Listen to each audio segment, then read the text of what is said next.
Salve, salve, rapaziada ligada no Decifra Futebol. Eu sou o Guilherme Naziazene, analista de desempenho profissional, e hoje estou aqui para o melhor quadro desse canal, o quadro de análise tática. E hoje vamos falar dela, a vitória histórica do Fluminense contra a Inter de Milão. Fluminense 2-0 contra a Inter. Renato Gaúcho contra o recém-contratado Kivo, né? Que veio para substituir Simone Inzaghi, que foi para o Al Hilal.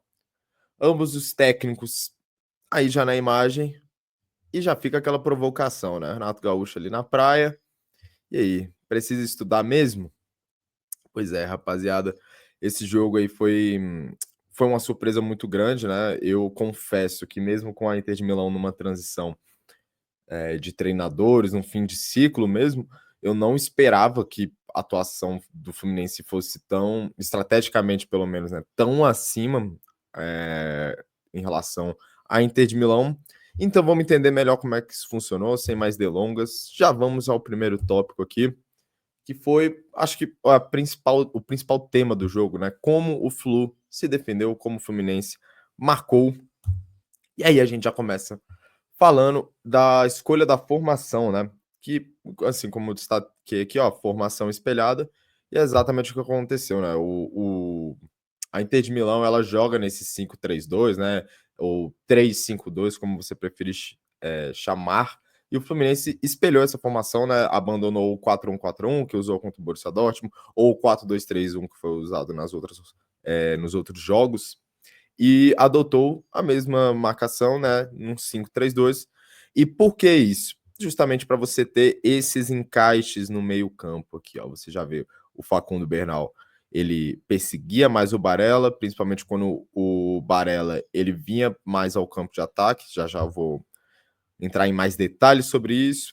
Aqui, o Nonato no Aslani, que é esse primeiro volante, que é o primeiro passe do meio de campo da Inter, e o Martinelli no Mkhitaryan, enquanto os dois atacantes pressionam os três zagueiros, né? Você tem esse 3 contra 2 aqui, mas eles fazem um papel mais de fechar o passe do zagueiro central nos zagueiros laterais, né? Que é justamente para a Inter não conseguir sair jogando por onde mais gosta, que é pelos lados do campo, acionando seja de Marco na esquerda ou Dumfries na direita. Você já percebe aqui, ó, o Samuel Xavier está acompanhando o Di Marco, e foi exatamente isso que o Flu queria, que era os alas batendo de frente com os alas da Inter, né?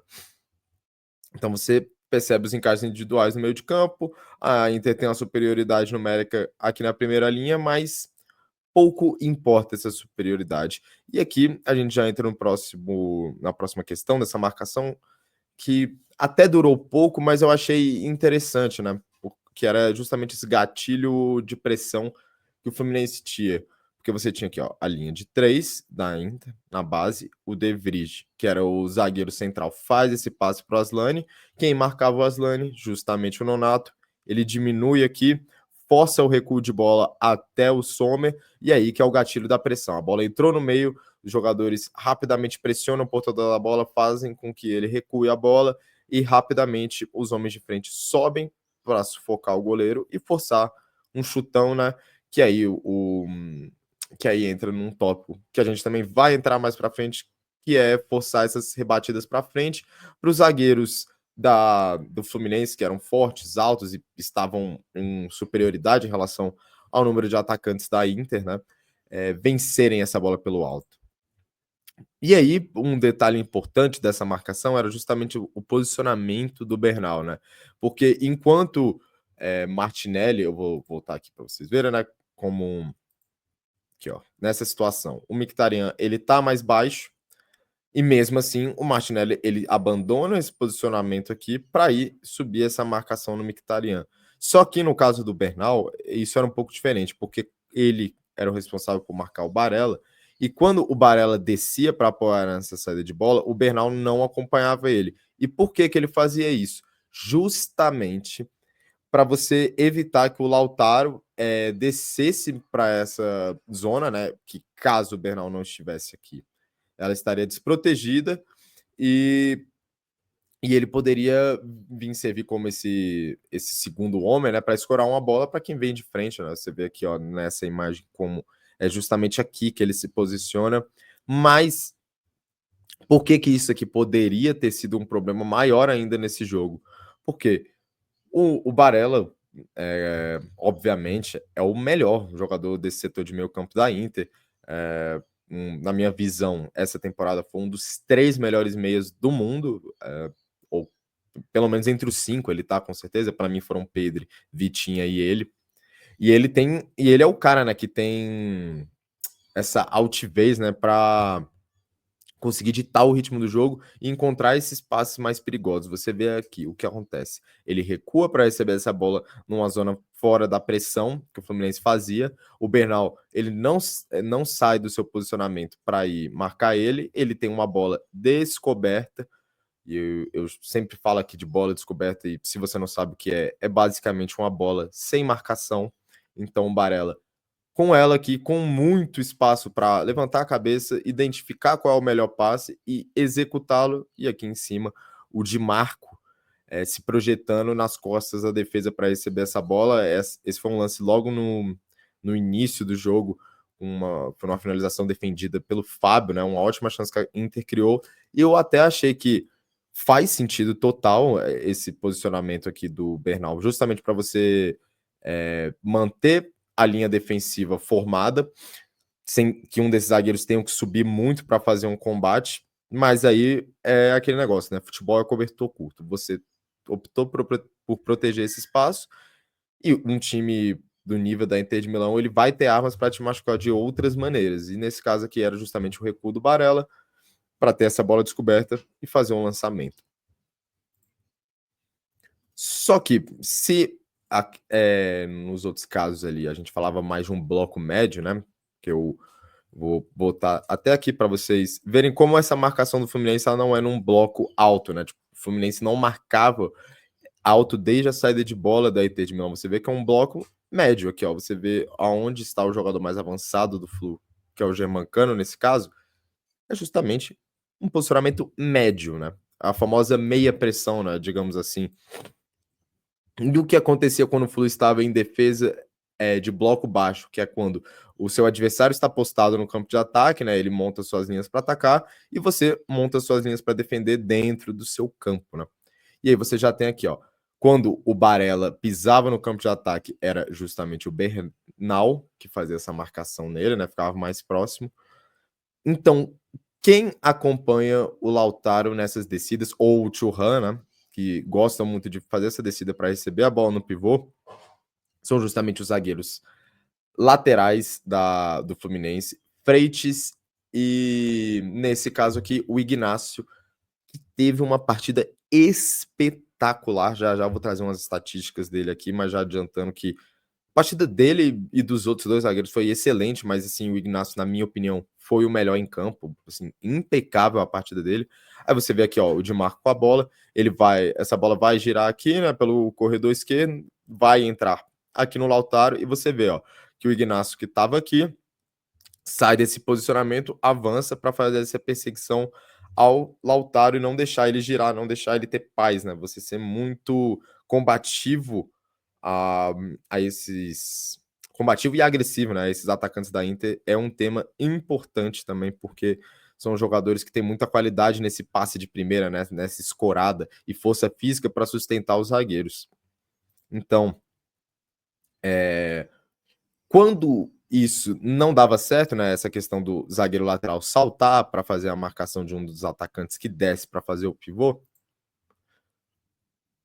entra a importância de você ter a sobra na defesa, ou seja, aquela questão que eu falei lá no início de você ter uma inferioridade numérica contra a primeira linha da Inter de Milão, ou seja, você tinha 3 zagueiros da Inter contra 2 atacantes do Fluminense, ela te dava o benefício de, do outro lado do campo, né, ou seja, na defesa do Flu, você ter superioridade numérica em relação ao número de atacantes da Inter de Milão, porque você tinha Thuram e Lautaro contra os 3 zagueiros do Flu, ou seja, você sempre tinha um zagueiro na sobra, e geralmente o cara da sobra era justamente o Thiago Silva.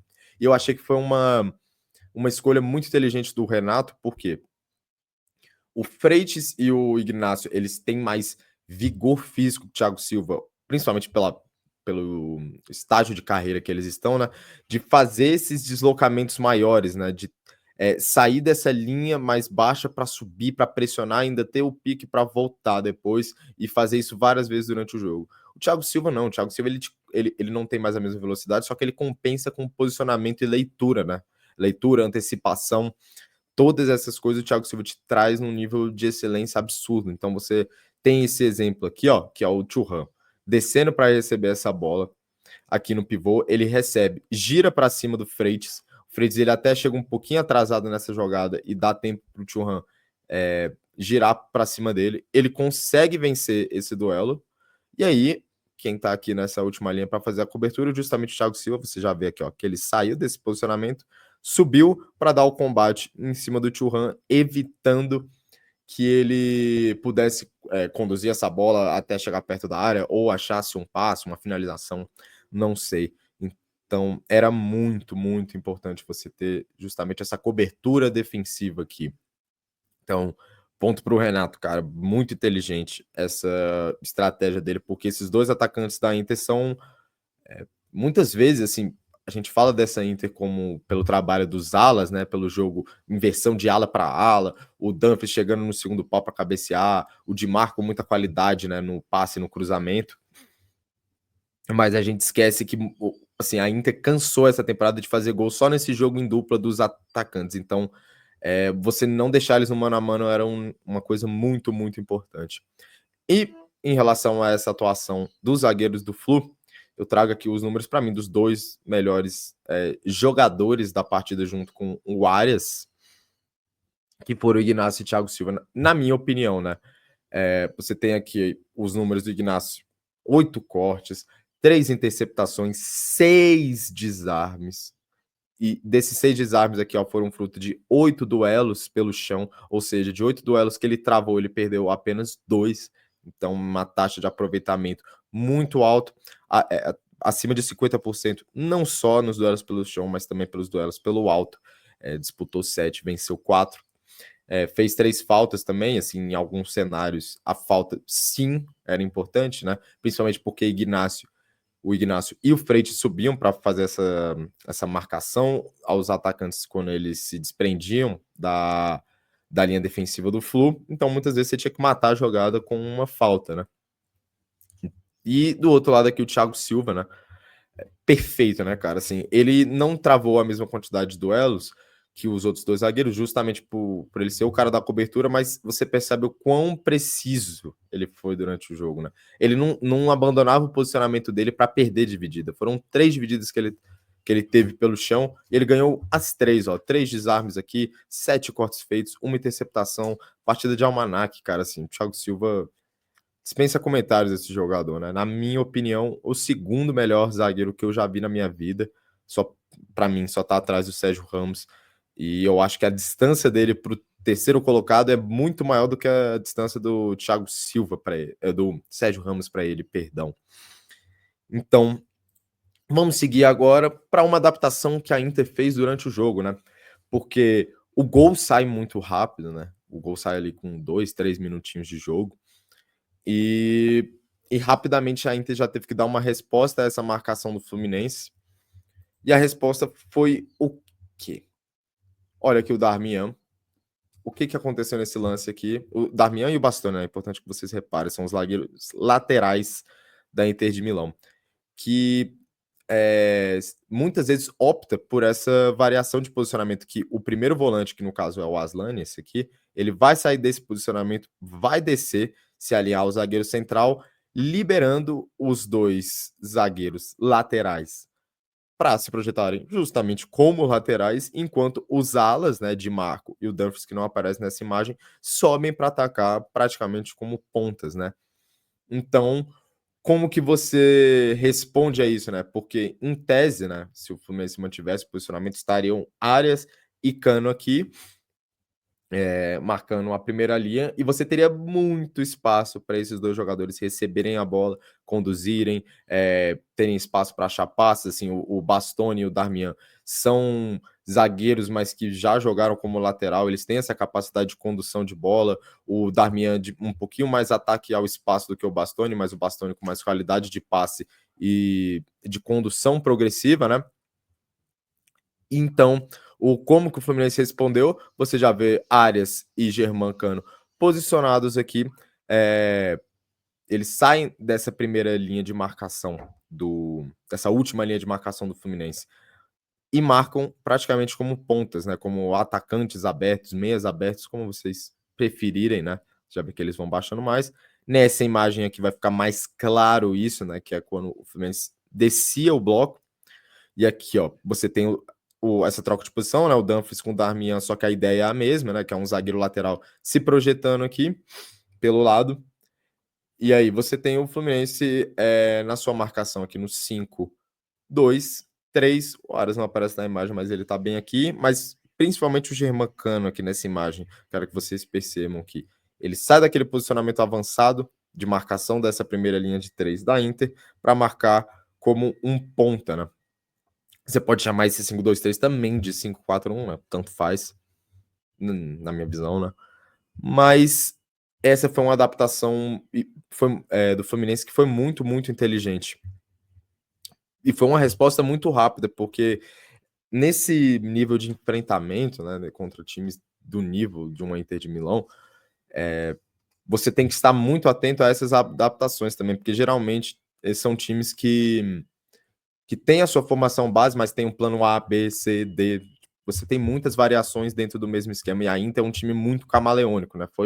Acho que a principal característica da Inter de Milão nessa temporada da Champions foi justamente se adaptar ao que o jogo pedia. E aqui você já tem essa mudança de formação, né? Fazendo praticamente um 4-2-4, a Inter de Milão, e o Flu, no mesmo instante, já respondendo a essa formação ofensiva. Então, mais uma vez, ponto para o Renato Gaúcho, muito inteligente.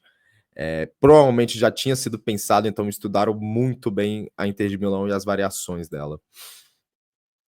E dentro desse novo desenho defensivo, agora você não tem mais uma trinca de meio de campo, né? Porque o Nonato ele marca praticamente como um atacante, né? Já que o Aslani ele desce para se alinhar ao De Vrij. Então é justamente o Nonato que faz esse combate aqui em inferioridade a esses dois jogadores.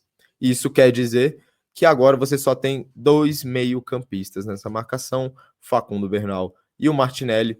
E era muito, muito importante que esses dois fizessem o balanço defensivo de maneira perfeita, né? E o que é o balanço defensivo, Guilherme?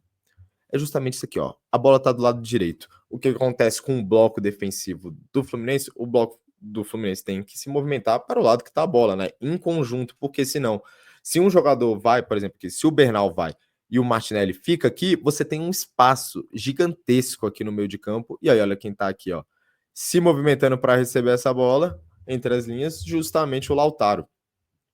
E você tem que fazer isso quando a bola entra de um lado, e aí na hora que o time fazer a mudança de corredor, o bloco defensivo ele tem que ir junto. E esses dois volantes, esses dois jogadores aqui, né, Bernal e Martinelli, fizeram isso muito, muito bem, né? Você vê, ó, a bola no corredor direito. Eles fecham aqui, né? O Bernal sobe para fazer uma pressãozinha maior, aqui não dá liberdade para o Barella receber, enquanto o Martinelli fecha essa linha de passe aqui, ó, pro Lautaro. Não é que ele fecha a linha de passe, né? Mas ele se apresenta como um marcador pro Lautaro, então assim, o cara fazer esse passe aqui, ele vai pensar uma, duas, três vezes, né? Porque se o Lautaro perde a bola aqui, você tem um contra-ataque armado pro Fluminense. E aí, quando a bola chega do outro lado do campo aqui, o que é que você tem? O balanço, mais uma vez, muito bem feito. Ó, você tem o Martinelli já encostando aqui no Mkhitaryan, enquanto o Bernal vai se posicionando aqui para controlar a entrelinha de meio campo e defesa. Então, assim, quando eu falei ali que eu achei que o Ignacio, o Thiago Silva e o Arias foram os melhores em campo, perdão, é mais por conta da perfeição de tudo aquilo que eles fizeram na partida, né? Da execução das funções deles. Mas todos os jogadores do Fluminense foram bem, cara. Basicamente todos. Principalmente nessa questão tática, na obediência ao sistema, na obediência àquilo que o jogo pedia e que o Renato pedia a eles, né? Então, uma ótima partida do Martinelli e do Bernal. O Bernal, assim, se eu não me engano, ele teve 18 passes no jogo, né? Ele tentou 18 passes e acertou os 18, né? Lógico que o Fluminense não tinha tanto a bola, né? Então, se você for para pensar para um primeiro volante, 18 passes num jogo são pouca coisa, mas nas vezes que ele teve a bola, ele foi bem, então foi bem com a bola, sem a bola. E o Bernal foi uma aposta, né, do Renato para esse jogo. Já tinha assistido alguns jogos dele no Campeonato Brasileiro e acho um bom jogador. O Fluminense é um jogador interessantíssimo nas mãos, além do Martinelli, né, que em outros programas aqui sobre o Mundial eu já comentei que acho que entre os times brasileiros o Martinelli estaria na minha seleção do campeonato, né, dos times brasileiros, assim, é um jogador que vinha em baixa no passado e desde a chegada do Renato tem se recuperado, então muito legal ver a excelente partida desses dois jogadores. E vamos seguir aqui para o nosso último tópico, que é como o Fluminense atacava o Fluminense no ataque. E vai ser até interessante falar aqui sobre o Fluminense no ataque, como não eram tanto mecanismos de criação de jogadas. Por quê? O gol sai muito rápido, né? Então, assim, o objetivo do Fluminense, com 3 minutos de jogo, já tinha acontecido, que era fazer um gol para você se defender depois, né? Você baixar suas linhas, você posicionar seus jogadores, vencer os duelos defensivos e com a bola você tentar gastar tempo, né? E no bom sentido. Então eu vou tentar explicar melhor como o Fluminense tentava justamente gastar essa bola, né? Começando primeiro como saía jogando, que era na bola longa, né? O Fluminense não tentava correr muitos riscos, né? Com a saída curta ali, botando o Fábio para jogar com o pé, os zagueiros para serem muito ativos na saída de bola, não. Era uma bola longa em direção ao Cano na maioria das vezes, né? E nesse tipo de jogada você tem um problema, porque o Cano, se eu não me engano, ele tem apenas 1,73 m, 1,74 m, então e não é tão forte assim, então não é o centroavante dos sonhos para esse tipo de jogada, que é essa bola quebrada, para ele, na disputa física com o zagueiro, se impor, vencer essa primeira bola, escorar para alguém ou fazer uma casquinha para quem está se projetando nas costas da defesa. Então, como que você mantém a bola sob a sua posse? Justamente com a aproximação dos jogadores para vencer o quê? A segunda bola. Você tem aqui o lançamento feito para o Germancano, ele vai disputar essa bola, manter ela viva, a bola vai para trás e olha só quantos jogadores do Fluminense você tem na região da bola, né? Esse aqui, lógico que é o Germancano, então é meio não dá para você falar que ele estava também disputando a segunda bola, mas se você só pega esse recorte aqui, ó, você tem 3 do Fluminense contra 2 da Inter de Milão aqui no que seria a zona da bola, né? A região onde a bola está, jogadores que são linhas de passe ou que podem marcar os jogadores que estão nessas linhas de passe, né? Então, 3 jogadores do Flu contra 2, superioridade numérica para vencer a segunda bola e manter a bola sob a posse do Fluminense.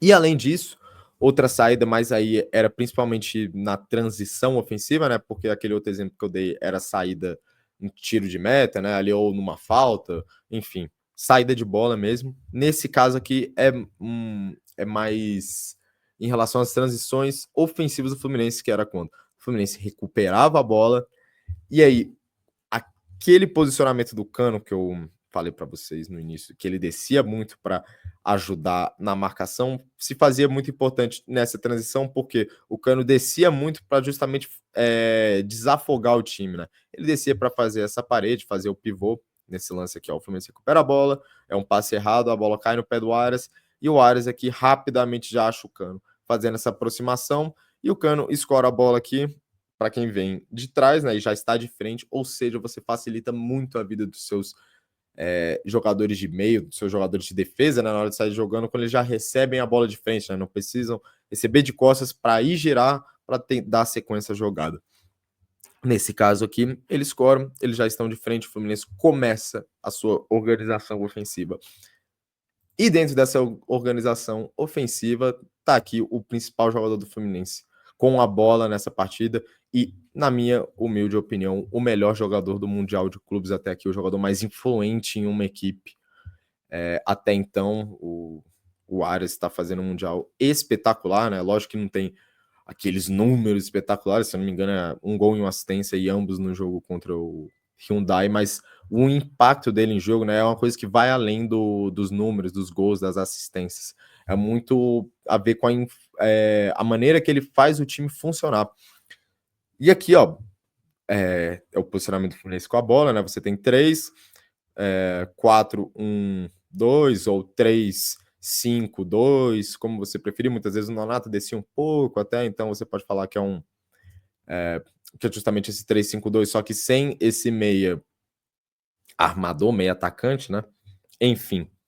Mas o que era importante nisso aqui era justamente o posicionamento do Arias, que geralmente ele já tem uma liberdade quase que total para se movimentar. Ele costuma partir da direita, e aí a partir disso ele desce para ajudar na saída de bola ou cai mais por dentro. Nesse jogo, ele fazia uma dupla de ataque com o Germancano. Então ele era basicamente um segundo atacante, só que um segundo atacante de muita movimentação, muita liberdade para jogar. E aqui que eu trago justamente o mapa de calor dele na partida para você ver que ele preencheu todos os espaços do campo, cara, ó, pelo lado esquerdo aqui, pelo lado direito, ó, um posicionamento mais recuado para vir receber a bola em zonas mais baixas, afogando o time de uma pressão. Então o Arias e aqui, ó, esse número é muito importante, gente, ó. 61 ações com bola, se eu não me engano, o segundo jogador do Fluminense que mais teve foi acho que o Ignácio, se eu não me engano, ou o Freitas, que tiveram 42, 43, algo assim, né? Quase 20 a menos que o Arias, que é um atacante, né? Então, assim, se você pensa que o jogo teve muito concentrado no campo de defesa do Fluminense, quem deveria ter mais a bola eram os meio-campistas do Fluminense ou os zagueiros do Fluminense. Mas não, quem mais teve a bola do Fluminense na partida foi justamente o John Arias, né? Ele saía de um posicionamento mais aqui, e aí, a partir disso, circulava pelo campo todo, e o objetivo era justamente dar posses mais longas ao Fluminense. O Arias, ele tem essa característica, né? Essa habilidade, esse controle de bola, essa força física para você usar o corpo, protegendo a bola e ter a habilidade, né? A técnica de manter a bola ali sob o seu domínio sem que você perca a bola. Tipo, ele perdeu a bola 19 vezes. Só que se você pensar que ele esteve com a bola 61 vezes, e muitas dessas vezes era ele contra 2 jogadores da Inter, contra 3. Tem um lance no primeiro tempo que me marcou muito, né? Que é ele recebendo a bola ali do lado direito e fazendo um drible, assim, no meio de 2 jogadores. Ele passa no meio de 2 jogadores, faz assim, tá protegendo a bola de frente para a linha lateral. Tem 2 jogadores chegando por trás, ele dá um giro, passa no meio dos 2. E esse giro, né, esse drible dele, dá tempo para que os outros jogadores do Fluminense cheguem no ataque, para aí você ter aquele ataque posicional, né, que você consegue abrir os 2 alas, fazer amplitude, ter os jogadores do meio se aproximando, e a partir disso gastar a bola, né? Que era o objetivo do Fluminense após o gol, né? Depois de ter feito o gol tão rápido. Então, além dessa questão das ações com bolas, é importante a gente falar também do impacto dele na criação de jogadas. Ó. 4 passes decisivos na partida, 2 cruzamentos certos. Não entrou para a estatística, né? O cruzamento dele, que o Cano faz o gol, né? Lógico, porque a bola desvia, não era nem no Cano que ele queria cruzar, mas a jogada sai dos pés dele, então é o motor desse time, é o motor ofensivo desse time. E é até engraçado a gente falar que um ponta direita, um atacante, é um motor de um time, né? Porque ele faz tudo, né? Ele ao mesmo tempo que ele é atacante, ele é ponta direita, ele é ponta esquerda, ele é meio armador, ele é segundo volante. Então, assim, cara, que jogador é o John Arias. Então foi isso, rapaziada. Essa foi a minha análise da partida de Fluminense 2, Inter de Milão 0. O Fluminense está classificado para as quartas de final para enfrentar o Al Hilal. O jogo já é amanhã, sexta-feira. Então estejam ligados aí que caso o Fluminense vença ou faça um grande, grande jogo, né? A gente volta aqui para fazer uma outra análise tática. Espero que vocês tenham gostado. Se teve algum detalhe aí que eu deixei escapar ou que vocês perceberam e acham interessante, podem colocar aí nos comentários. Se inscrevam no canal, sininho da notificação para não perder outros vídeos de análise como esse e outros diversos conteúdos. Tem o Tabelando Ideias que eu e o Jaime fazemos todo pós-rodada de Mundial. vai ter mano a mano. Hoje provavelmente vai sair mano a mano dos jogos de amanhã, Palmeiras e Chelsea, Fluminense e Al Hilal. Então estejam ligados aí no canal, rapaziada. Sigam no Instagram o meu arroba Guilherme.analista. Vou deixar na descrição também o Insta do Jaime. Então se inscrevam aí. Muito obrigado pela audiência e tamo junto.